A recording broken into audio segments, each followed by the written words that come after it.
Oye, yo encuentro fantástico esto y sobre todo porque genera un diálogo y felicito a la DIP por organizar esta iniciativa. Hemos visto un rango de cosas y yo trabajo en cosas que son intangibles, ¿ok? Trabajo en cosas fundamentales, déjame ver si le achunto ahí. Trabajo básicamente con temas de flujo de agua, pero flujo de agua en estado de vapor. Y eso es lo más complejo desde la perspectiva de cómo medirlo. ¿Mm?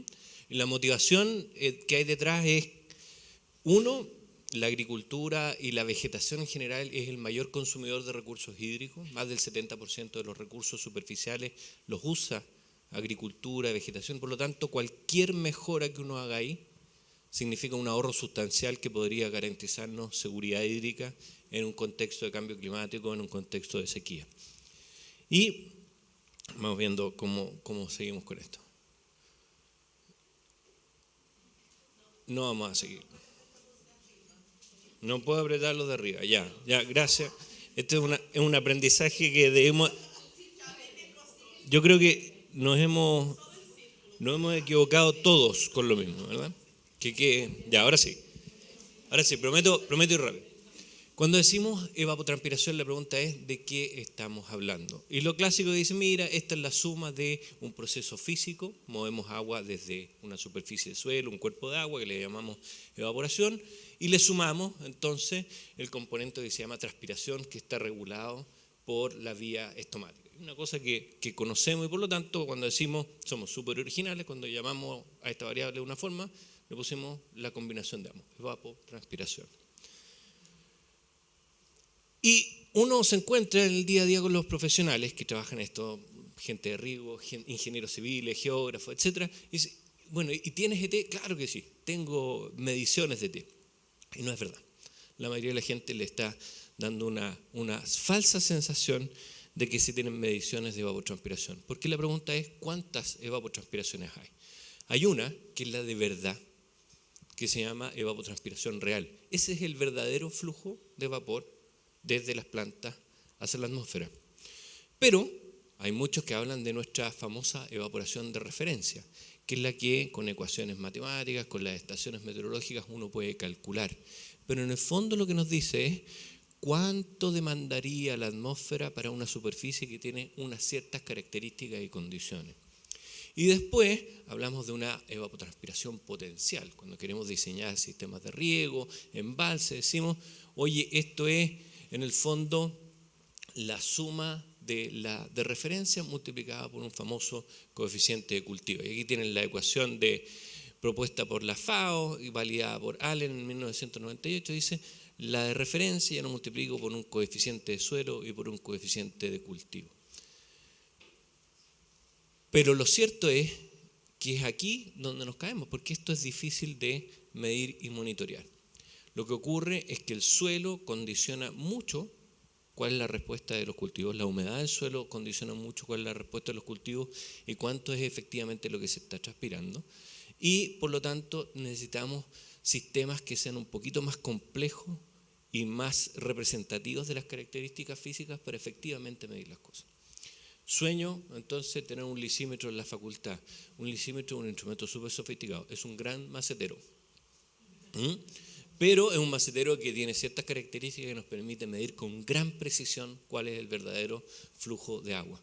Otro, por ejemplo, el instrumental que manejamos en el laboratorio, torres de flujo, eddy covariant systems, que están midiendo el movimiento de vapor, el movimiento de flujos de calor, el movimiento de dióxido de carbono entre la vegetación. Aquí tenemos viñedos, lo hemos probado en espinales, mandamos a Max para que se subiera arriba de la torre para tomar una foto. Pero el problema que tiene este tipo de instrumento es que, noten por favor el cableado acá, hay que tener paciencia de monje para poder conectar todas estas cosas. Y el tipo de instrumental son sumamente costosos, estamos hablando de $25.000 en los equipos y cada vez que se echan a perder, en la pasada uno pierde $4.500 adicionales por solo repararlo. Entonces no es operativo. Sabemos que hay una diferencia entre ETA y ETP, fundamentalmente dado por humedad del suelo, y el segundo parámetro de importancia es una cosa que es el índice de área foliar. Entonces, teniendo eso en mente, la motivación para mí, tremendo typo, perdón, la motivación para mí fue la siguiente: si existen métodos alternativos, ojalá no instrumentales, ojalá menos costosos, que permitan estimar con confiabilidad la evaporación real, la transpiración real, y generar, una cosa que me interesa mucho, pronósticos operacionales de la evolución de esta variable. Normalmente nosotros miramos hacia atrás, constatamos qué es lo que pasó. En los últimos 7 días, el último mes, se consumió cuánta agua. Es más atractivo para mí mirar un poco hacia adelante y darle información a los gestionadores de recursos hídricos desde una perspectiva de pronóstico. Entonces, la idea de este Fondesit era: tomemos todas las piezas de información que tenemos y tratemos de mezclarlas en una gran juguera que nos dé alguna información valiosa.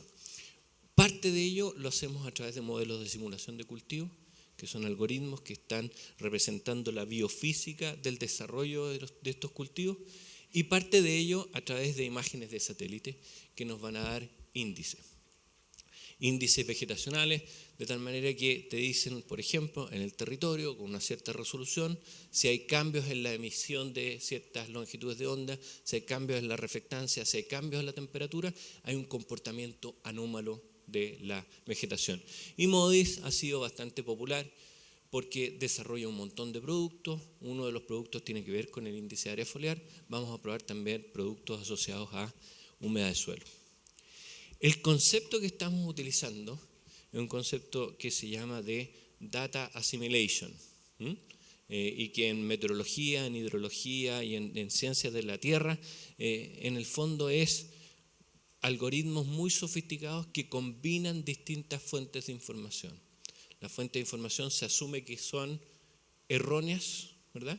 Pero en la medida que uno las puede combinar efectivamente, genera lo que se dice una distribución posterior que tiene más propiedades, tiene más posibilidades de capturar los fenómenos con verosimilitud y con exactitud. En otras palabras, el data assimilation es un poco como tener a alguien a uno al lado que le sople: vas por mal camino. Imagínense que ustedes van navegando y van en una dirección que no lleva el curso correcto, y cada tanto le dan unos pequeños golpes de timón que les permiten enrielarse. Conceptualmente vamos a trabajar con observaciones de meteorología, correr modelos de simulación aplicados en varios cultivos, generar una cosa que se llaman ensambles, que son distintas posibilidades de proyecciones futuras. Perturbamos un poquito las condiciones iniciales y generamos distintas trayectorias, y corregimos con estos índices de vegetación a través de una cosa que se llama filtros de Kalman, para generar una corrección y generar nuevos ensambles que estén corregidos y que estimen ETA y ojalá la biomasa. Entonces, vamos a ver cómo funciona la combinación acá. Nuestra hipótesis fundamental es que en el fondo una metodología de esta naturaleza reduce incertidumbre. Este es el nivel de incertidumbre representado porcentualmente, pero es nada más que para tener efectos comparativos que uno tiene al momento de que inicia un cultivo. Viene un clima de cierta naturaleza, se desarrolla de una cierta manera y por lo tanto se abren un montón de trayectorias posibles. En la medida que se va desarrollando la estación de crecimiento, cierto tipo de trayectorias ya dejan de ser factibles. Ya no llovió las primeras 2 semanas o ya la temperatura fue de una cierta manera y por lo tanto la incertidumbre se va a ir reduciendo, y por lo tanto al incorporar modelos de simulación alimentados con información ya recogida por los sensores remotos y pronósticos futuros, esperamos llegar a niveles de reducción de incertidumbre muy significativos. Básicamente nos interesa avanzar hacia lo que sea un sistema de pronóstico objetivo de consumo de agua y pronóstico objetivo de rendimiento. Idealmente hacerlo operativo, que esté en una plataforma tipo observatorio climático, para decir en cierta localidad tenemos la posibilidad de tener cierto tipo de productividad. Imagínense el cambio que podríamos tener desde el punto de vista de gestión de recursos hídricos y, por ejemplo, cuando aplicamos seguros agrícolas y hablamos de catástrofes, y siempre nos preguntamos ¿cuál fue el nivel de pérdida de la agricultura? Normalmente hacemos estimaciones que no son de carácter objetivo. Trabajo adelantado, Waldo Dávila está trabajando un poquito en esto. Hicimos un ejercicio magnífico, perdón, me va a tomar un segundo para contarlo. Nos regalaron datos desde ANASAC sobre producción de maíz y no nos dieron más que variedad cuando sembró y el rendimiento. Y lo que hicimos fue correr modelos de simulación alimentados también con imágenes de satélite y hemos llegado a predicciones que tienen un nivel de R cuadrado notable. Entonces, esta cosa tiene promesa de ser bastante funcional. En términos de colaboradores, tenemos un profesor de la Facultad de Ingeniería, Francisco Suárez, con el que estamos trabajando en un par de fondos de manera colaborativa, el doctor Claudio Stokle de Washington State University, creador de un modelo CropSys, y el doctor Maurits Vandenberg del Joint Research Center de la Unión Europea.